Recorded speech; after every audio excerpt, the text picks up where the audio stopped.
Welcome to The World Awaits. Travel tales to inspire your wanderlust. I'm Kirsty Bedford, journalist, editor and travel writer. And I'm Belinda Jackson, author, travel journalist and columnist, and we're your weekly co-hosts. Hello and welcome back. How are you this week, Belle? Oh, what a week. This week I went to the opening night of Moulin Rouge, which has returned to Melbourne and is playing at the Regent Theatre in Melbourne's East End. And then we had that catch-up at the Australian Society of Travel Writers in the most incredible location, Strato, which is a restaurant and bar on top of the Oakwood Premier Hotel in South Melbourne. 41 floors up. It really is worth a visit. Yeah, I couldn't believe how spectacular the views were there. And you can see from South Bank on one side to Albert Park and all the way across Port Phillip Bay. It was so beautiful, especially at sunset, and it had gorgeous decor too. So I'm definitely going to head back there. I also went to Alba Thermal Hot Springs, which is on the Mornington Peninsula in Victoria. It was so relaxing. There's more than, I think they said 22 geothermal pools to bathe in. It actually says 30 on the website, but they told us 22, and I didn't count them, but I'm guessing there's around 20. And they're all sort of dotted around this perfectly manicured sort of landscape in between 37 and 43 degrees, which is great for me because I won't hop in any type of pool unless it's over 35 degrees. Okay. And it's, so it's 100% geothermal water, which is said to help with all sorts of achiness and rheumatism and fatigue. But my only advice is if you go there or to any hot springs, really, you've got to get in early because obviously they get a bit busy. And take a friend. And I had two with me, and it was so great because we could just sit back and soak and have a really long chat. Yeah, and hot springs are the best thing to do on a winter's day. And Alba's architecture is just so spectacular. It's much more designery than the bush setting of Peninsula Hot Springs, which is literally just on the other side of the road. Yeah, it really is. And if you book ahead, you can also go to the restaurant at Alba 2 and have a sneaky wine. Sneaky wine. And talking of wine, luggage storage company Bounce has released some research into the best countries to visit if you love your wine, which of course we do, and always love a bit of research too. So the country in the top spot might actually surprise people, the country in the top spot in this research. It was Portugal. Portugal. Yeah. It actually has an extensive history of viniculture and a diverse range of grape varieties, the most famous being Port, of course, named after the city of Porto. And the most famous wine region is the Douro Valley in the north of the country. And the Eastern European country of Moldova came in second. It's a bit of a secret with its winemaking history, but it actually dates back 5,000 years. Jeez, wow.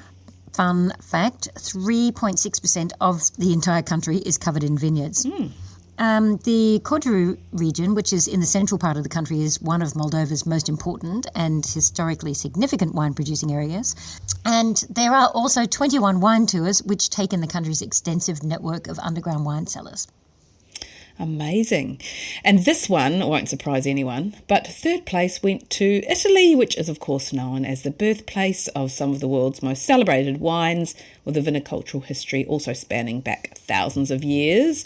The country has the largest wine production in the Bounce ranking, with 84 litres produced per person. I'm not really sure how to what to make of those figures, but anyway, there you go.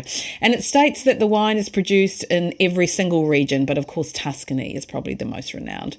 And coming in at fourth place was Spain, followed by Georgia and France.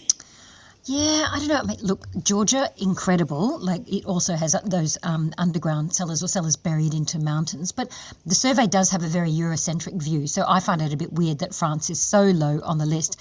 And, what about the Napa Valley in California? And there's some really great wine tourism in Argentina and Chile as well. And here in Australia, of course, I spend a lot of time poking around the Mornington Peninsula, occasionally up in the Yarra Valley, which are both lovely and both just an hour from Melbourne. But you've got to have a driver, so I'm going to put the Coonawarra district in here. It's just over the Victorian border in South Australia, and you can cycle along a rail trail that goes through the wine district. But not quite cycle to the wine region. No, you so you also need a driver.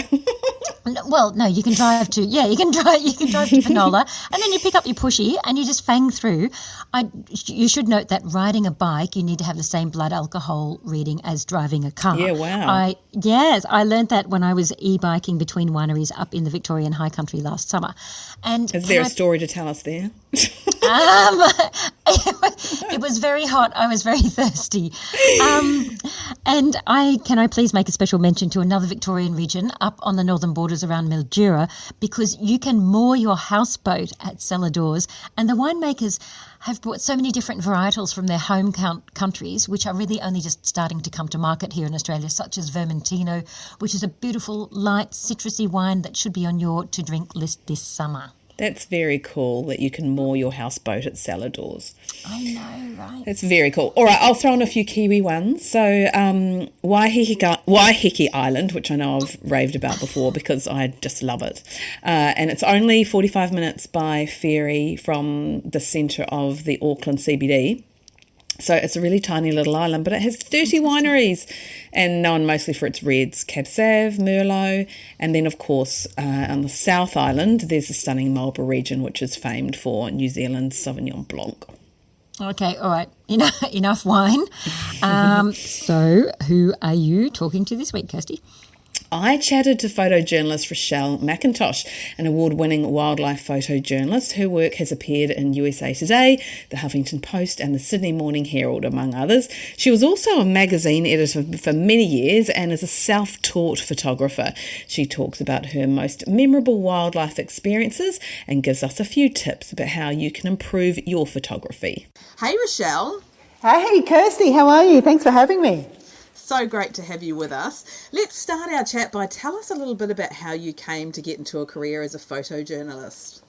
I actually started out as a journalist on a very small magazine. It was a weekly magazine, and we all basically had to multitask because we had to. The team was so small. So I started my role there as a travel editor, having to shoot my own images at the same time because we just didn't have a team, which was actually really, in hindsight, amazing training because we had to shoot on slide film, which is really expensive at the time. So we got to be quite efficient with our photos from the get-go. So I just loved it. I loved being able to tell complete stories through words and pics, and tried to incorporate that in all of my jobs ever since, really. Fantastic. And so how did you get into wildlife specifically? I just love animals. I always have. And I think there was a particular moment where I was away on a trip in India, actually, and I was writing about it, and it was a kind of a cultural trip, and it had a bit of everything. And as part of it, I ended up in a jungle in central India, and there were tigers there, and it was amazing. And I had the quintessential tiger experience where you saw them in the bush and you took photos and everything.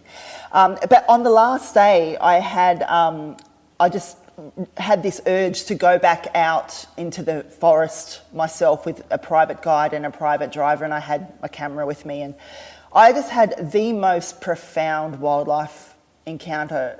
I don't think I've ever had one as profound ever since, but it was this encounter with this tiger that just came out of the bush out of nowhere, and it just stood at the bonnet of the car, and just stared basically straight into our souls. And we had to kind of try to get away from it because it wasn't unsafe, but this tiger was just too curious. So we'd back up. But the thing is, he kept following us. So he kept on coming straight up to the bonnet. And during that whole encounter, it lasted it would have lasted about 20 minutes, I think, hundreds of photos.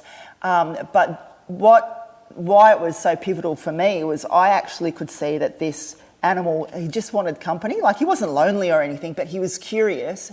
And there was it felt like a two-way interaction, if you know what I mean. And from there, it just kind of woke up this kind of curiosity in me where I wanted to see if other animals kind of had that kind of obvious sentience, you know what I mean? So from there, with tigers, from there I went and I saw chimps, and oh gosh, I've been everywhere since, but just that kind of, that encounter really it was a real turning point. So from there I just got obsessed with photographing animals and trying to capture that kind of connection again. Wow, amazing. And you've been shooting a lot of whales recently because it's obviously migration season in Australia. So tell us a bit about where you've been doing that and what it's like to be that close to the whales. Well, this season, this is my 13th season actually with the whales, and every season I become more and more obsessed and I go to more and more places in search of them. I work out of boats here in Sydney and in Cronulla, and often go up to Hervey Bay or down to Merimbula. Yeah, at various points in the migration in various places, the animals behave differently. So the more time you spend with the whales, the more you notice that, in Sydney Harbour and around Sydney Harbour, they might be a bit more active because it's such a dynamic environment. There's a lot of boats, there's a lot of marine noise that happens there, so the animals are a bit more jumpy there. Here in Cronulla, I was actually just out on the boat this morning. The whales are a lot more relaxed. Which doesn't make them the most dynamic and exciting of whale watching, but they become more comfortable and then want to come closer to the boat of their own accord and just hang out and relax. Like the whales we had this morning were just like they were just lolling around, and it was as though they were in a bathtub having the best time. It's when you get so close to an animal and it trusts you, and it has an entire planet's worth of ocean that it could go and escape to if it was threatened by you. When it chooses to be around you, like that is an enormous privilege, and it's just a feeling you just never get tired of, because it's not just you whale watching, it's them people watching as well, and it becomes that two-way interaction and a connection in the same kind of way, I've been chasing since I had that first massive tiger encounter way back when. Yeah, and how are whales different? Like, how has being that close to whales sort of changed you? This is probably oversharing, but I do have a bit of a fire in my head sometimes, and it comes out of my mouth. I've got a bit of a temper sometimes. I can be, it's not like I'm aggressive or anything, I get impatient. And with the whales, you cannot help but, they force you to become patient.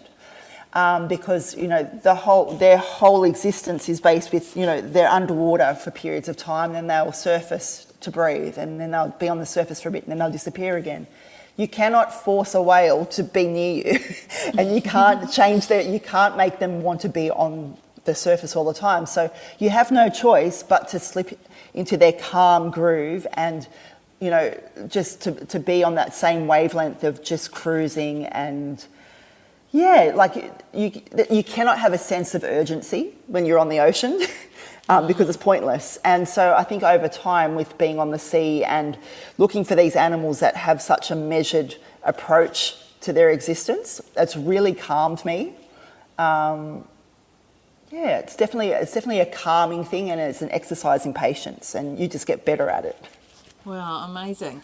And do you think, obviously being on those boats, you're with a lot of travellers, sort of what are their reactions that you get? I mean, apart from obviously the obvious, just complete awe.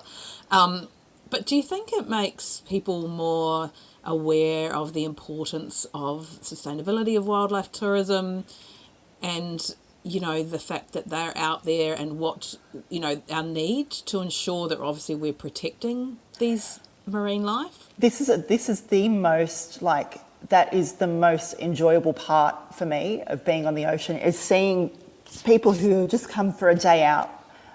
They just want to get on the ocean and maybe do something a little different for the afternoon, take the kids out or take their mates out.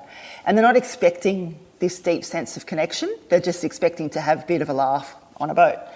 And the number of people who come off that boat saying, wow, I had no idea that such an amazing migration is right on our doorstep, and how important it is to make sure that the oceans are clean so that the animals aren't, becoming entangled on their migration and stuff. And whale watching, and in fact, most wildlife adventures I've ever had where I've seen everyday punters going and do stuff, their connection that they feel to the animals through these brief encounters becomes so transformative, and they become advocates.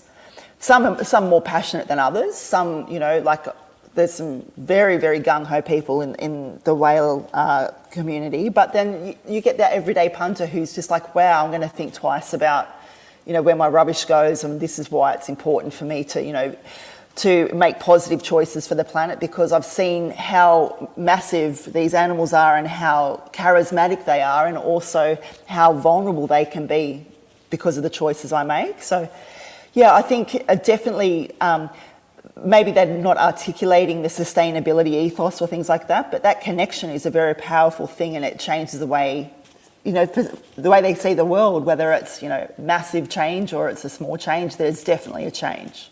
Yeah. And what can people do to be better travellers when it comes to any wildlife? Whales and tigers and all the other sorts of experiences that you've had. What do you think some of the things that we should be doing as travellers?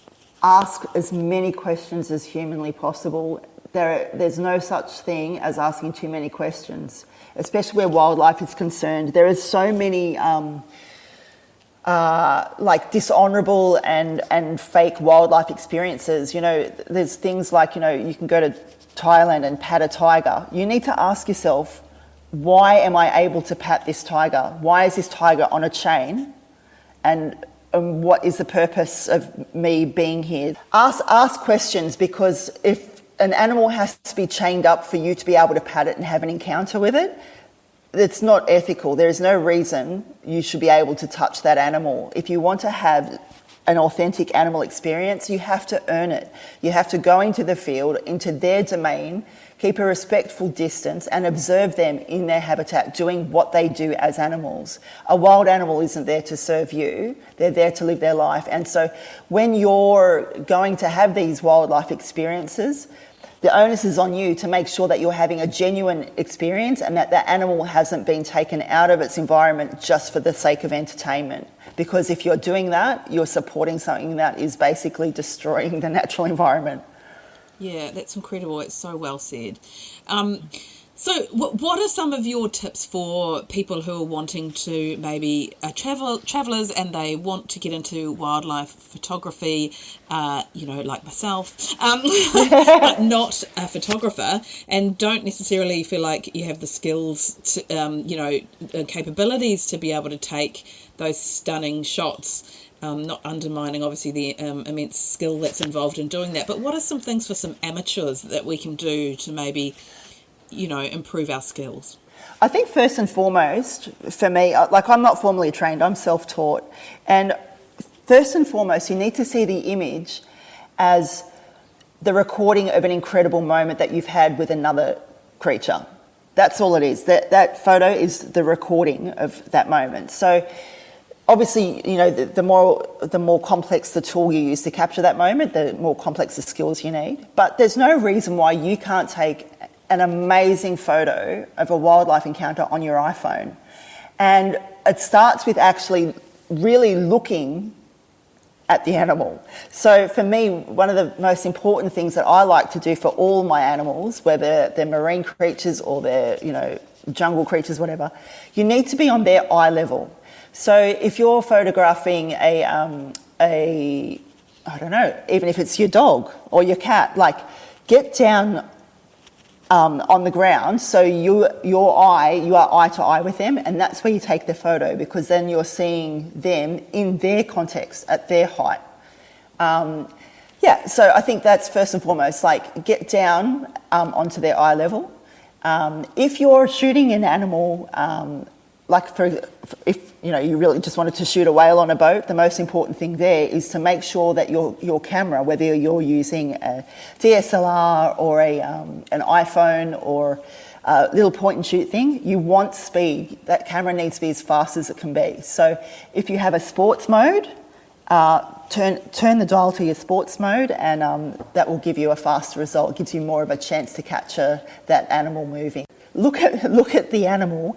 Yeah, don't fixate on taking the perfect photo. I think a photo taken with love can be blurry or whatever. It's the token, it's the recording of that incredible moment, because it's those moments that stay with you long after you've lost the photo. Yeah, absolutely. That's fantastic advice. All right, to wrap up, I'm going to ask you the question that we ask all of our guests, which is, what's the most bizarre situation you've found yourself in during your travels?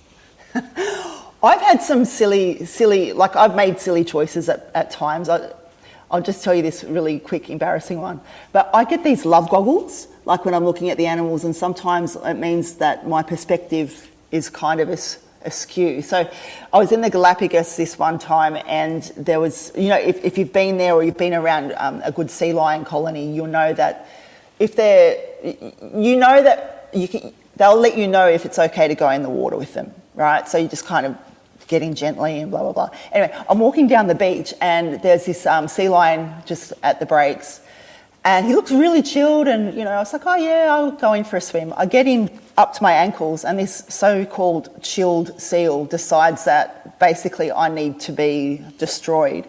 And he does this like complete turn, like I've never seen anything move so quickly, but it did this complete turn, and it chased me not only out of the water but down the beach for at least 100 metres, the whole time swearing at me and shouting, like he's just like, I'm going to destroy you.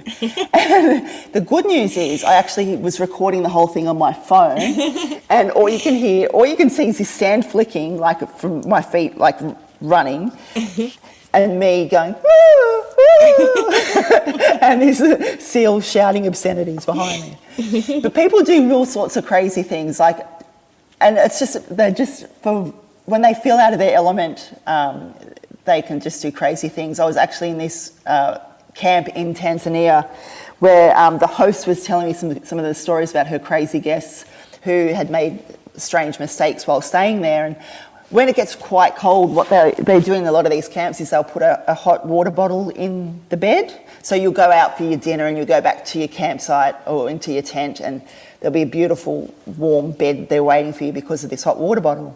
Anyway, this guest gets into the bed and he, you know, touches his leg against a hot water bottle, and for some reason he thinks it's a hyena and stabs it and floods his bed. I don't know how you get a hyena as a hot water bottle, but mate, you know, you do you. That's I love it. Yeah. I love it. Oh, thank you so much. It's been so fantastic talking to you. Rochelle's photography is just so incredible. You can see her award-winning lifestyle shots, including many of those glorious whale photos on Instagram. Look for her account, which is Faunographic. That's F-A-U-N-O graphic. And you'll also find links to Rochelle's work in our show notes on your listening platform or on our website, theworldawaits.au.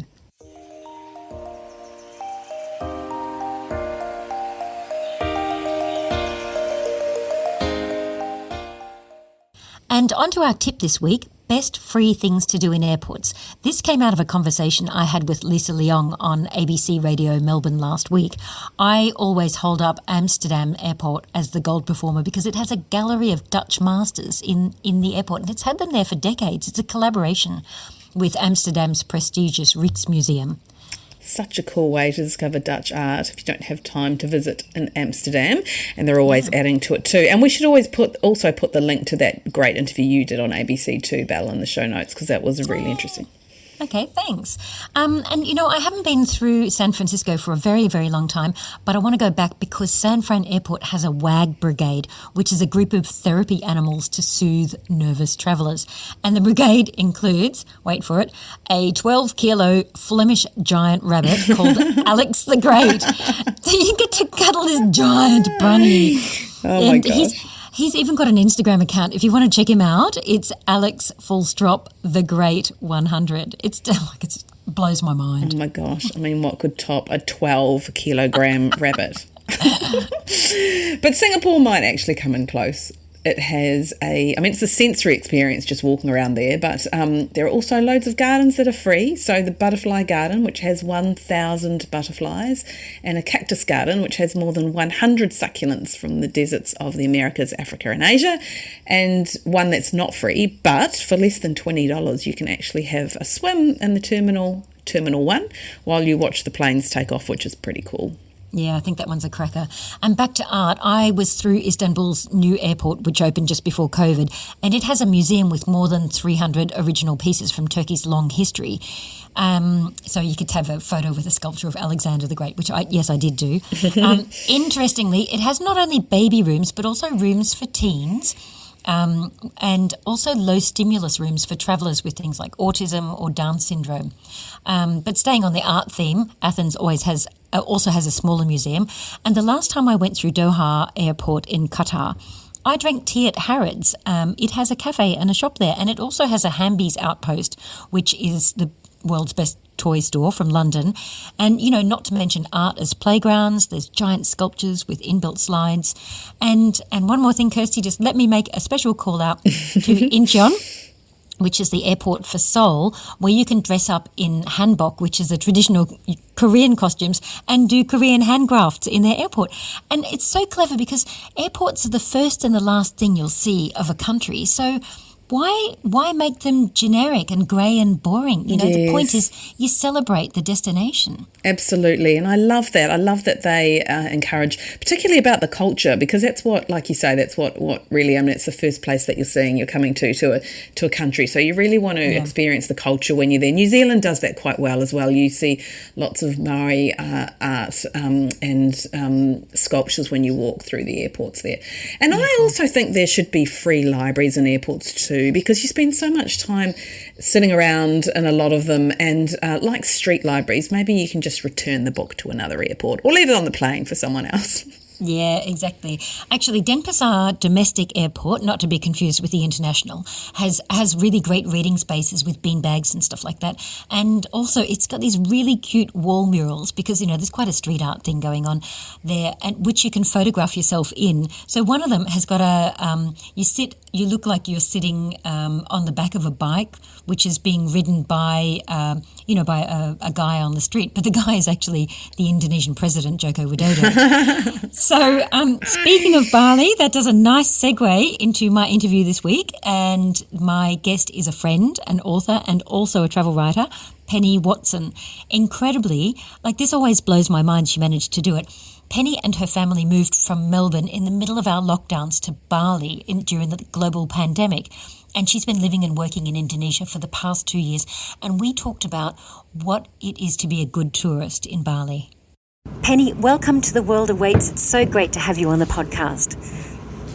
Good morning, Belle. Lovely to be here. And I'm hoping that it's sunny and, as I imagine, in the ideal that is Bali. And that brings me to my first question for you. Why do people love Bali so much? We're talking love, love, love. There are serial returners who've been more than 20 times, and that's not uncommon. What's the lure of Bali, in your opinion? It's a great question, Belle. Thanks for asking. Actually, I don't think anyone ever has. I think it's a few things. I think Bali has this amazing, unique identity with the temples, rice fields, the traditions, the ceremonies, and they're all really recognisable, but more importantly, they're accessible. So people can come here and really, really get into the local culture and the local ceremonies and that kind of thing, which I think creates connections. And similarly, this whole spiritual and holistic side of Bali, which you can't avoid when you're here, even if it's just a welcoming ceremony at a hotel. I think there really is some lovely healing that goes on that helps people to reset and rejuvenate and revive, and they go home feeling restored and they want to come back. But probably the biggest thing, I think, is the people.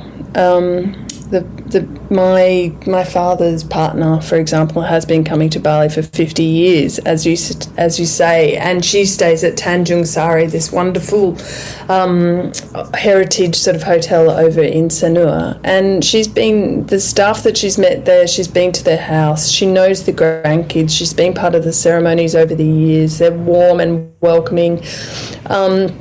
And of course, during hard times in Bali, she's supported those families financially.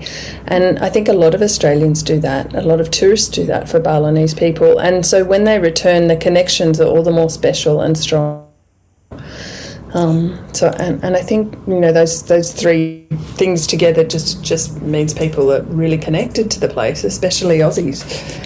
Now, that's really interesting because if you look at one level of the the stories coming out of Bali, apparently we're shocking. We get drunk, we ride our bikes, around the place dangerously, we climb up mountains that we shouldn't. Are we really as bad tourists as the Balinese government seems to think? Because your stories tell the exact opposite. Some of them. I have written a lot about Aussies behaving badly, or tourists behaving badly. Actually, it's less the Aussies these days, I have to say, which is nice. And post-COVID, there's less emphasis on Kuta. I mean, I haven't been to Kuta for over a year, and I really don't hear much about it. But of course, that's because the action has moved up the coast. Canggu.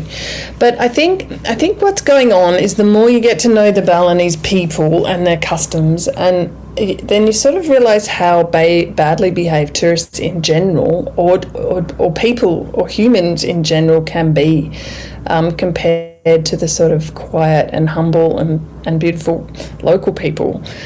And sure, the majority of tourists aren't, dropping their pants on a sacred mountaintop for a selfie, but the whole hedonistic tourism thing is pretty out of control. People do come here just to let loose, and booze is cheap. Places stay open late. Music blares till all hours. And really, the regulations just aren't in place to keep a lid on it. That's sort of the problem.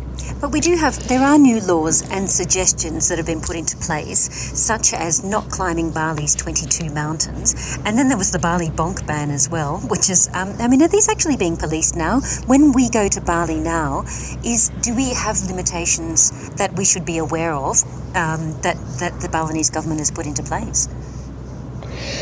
No, so the one thing you learn about Bali quickly is that the announcements don't really translate to rules very quickly, if at all. There's been really nothing more said about the mountain climb, and not being able to climb mountains because they're sacred. And I've spoken to a couple of tour operators, and they were just continuing to book even while that was in the headlines. Friends have been climbing mountains, and nothing seems to have happened.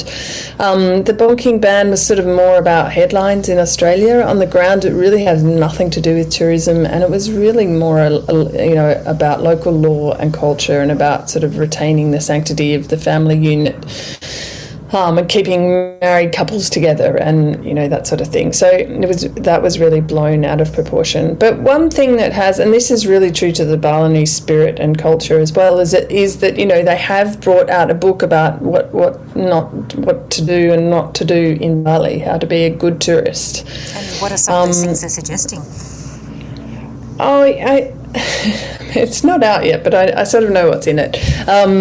It's just about supporting, it's like following the road rules, wearing a helmet, respecting sacred places, dressing respectfully, not driving like an idiot, not literally pissing on a sacred temple after you finish at the pub, not abusing people when you're drunk, and it's sort of embarrassing that's the sort of how they've had to deal with it. But also it's quite lovely, because it's very typical of the Balinese character that they would do such a softly, please be respectful of us approach. As opposed to much more aggressive methods of it. That's in some ways it just sounds like how to be a nicer person, really, doesn't it? Exactly. It's about being kind and caring and respectful, and knowing that you're a guest here, and that it's a privilege to be here, and that you wouldn't behave like that at home, and all those kinds of things. Yeah. So if you, you're saying that you haven't been to Kuta for such a long time, and that really has always been, Kuta has been the byword in behaving badly in Bali. I know that you travel extensively on this, on what is really actually a tiny island, but there are so many places that are not, that just don't get the tourism that those southern areas get. Without spilling the beans on your absolute sanctuaries that you escape to, can you share some of your favourite places to get away from the crowds and to avoid that serious over-tourism? Yes, I mean, where do you go to tap into that heartland? Well, I mean, it's like it's about the same size as, well, I don't know, but it feels like, just if you picture Victoria and you always go to Melbourne, where could you go? And the answer is there are many places you could go. But just as an example, in the north of the island, at Ahmed, there's this incredible coastal road that you can drive along to get up there, and it's as beautiful as anything on the Mediterranean. But you're in Bali because all the beaches are cluttered with these beautiful old wooden reef boats. And there are it's just gorgeous, and there are resorts up there that you'll have all the luxuries and relaxation and cocktails and whatever you want, but you're just in this lovely, beautiful, different place, and you're supporting regional communities. And similarly, in the north, Lavina has incredible. In the northwest, West Bali National Park has beautiful monsoon forests and wetlands, incredible birds. Snorkeling and diving. And then people do come to Bali for the beaches and the warmth, especially at this time of year in Oz. I totally understand that, but if you're on your 15th visit or your 10th visit or your 3rd visit, also the highland regions of Bali are amazing and beautiful, and they're a bit of a reprieve from the heat.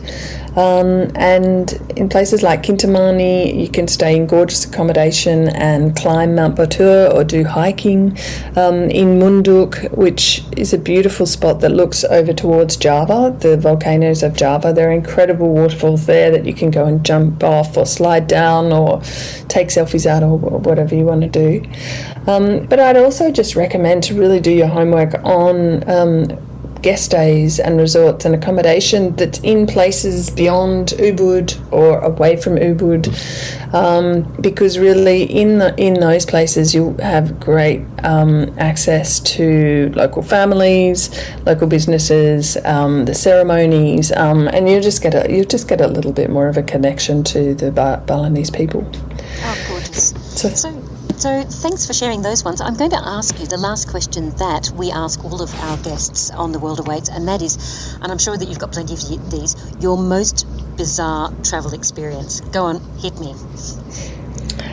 Okay, so this was travelling in China about 13 years ago. I was pregnant. I can't believe that I did this when I was pregnant. So my son is now 13 years old. So bear in mind, this is what I did when I was pregnant. I was doing a road trip through China, a 2-week road trip through China, and I I was driving. I got my driver's license to do this trip, and I was driving. And on this particular day, it was the last day of the trip. I was heading to the airport to fly back to Hong Kong where I was living, and I had to get a connecting flight to London that evening. So we're driving to Tiger Leaping Gorge, and we come across a landslide on the road, so that blocked the road that day. So the pressure was on to get to the airport. So my guide said, right, what we have to do is pretty much try and get down to the nearest river, cross that river, and once we're over that, we'll be able to access another road, and we can get you to the airport. So we drive down this terrifying, gravelly, hairpin bend road down to the river. He waves me goodbye on this pontoon sort of platform to cross it. And then he says, when you're on the other side, they'll meet you with a donkey, and on the donkey they'll take you out. They'll take you up to a nearby road where you can get a car, where you can get this second car. So I get over the river, that's fine. Go to get on the donkey, and I'm pregnant. I get on the donkey, which I cannot believe I did. Now I get on the donkey starts bucking, won't take me. I slide off the back of the donkey, end up having to walk up this hill, get up the top of the hill to this car, which is in the middle of all these rice paddies, and the car doesn't start. they're trying to start it, and I knew they were going to flood the battery, so I end up getting in the car, rousing all these local villagers to push the car so I can jump start it, because I had a manual car back in Australia and I'd done this many times before. So I was pretty much in this rice paddy, in this old bomb of a car, 4 or 5 local villagers pushing it, and I jump start it and get it going, and then they drive me to the nearest airport, and I flew back to Hong Kong. And you made your connections. I made the flight and got to London and remained pregnant, and my 13-year-old is still around today. Oh dear. Unbelievable. I love it. Thanks so much, Penny, for dialing in from Bali, and we are looking forward to hearing more from you as you publish in your gorgeous stories in the Sydney Morning Herald and The Age, your books that are coming out. You've been a busy woman, and we really appreciate your time joining us on The World Awaits.